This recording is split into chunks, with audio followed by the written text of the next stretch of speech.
আলহামদুলিল্লাহি রাব্বিল আলামিন ওয়াসসালাতু ওয়াসসালামু আলা খাতামিন নাবিয়্যিন।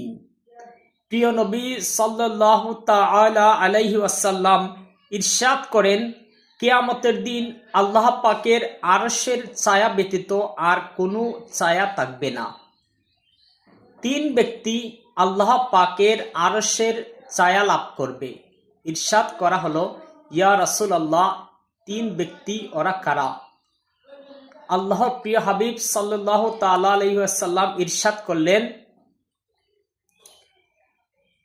তারা হবে ওই ব্যক্তি যে আমার উম্মতের দুর্দশা দূর করবে, আমার সুন্নতকে জীবিত করবে এবং আমার উপর অধিক হারে দুরূদ শরীফ পাঠ করবে। সুবহানাল্লাহ।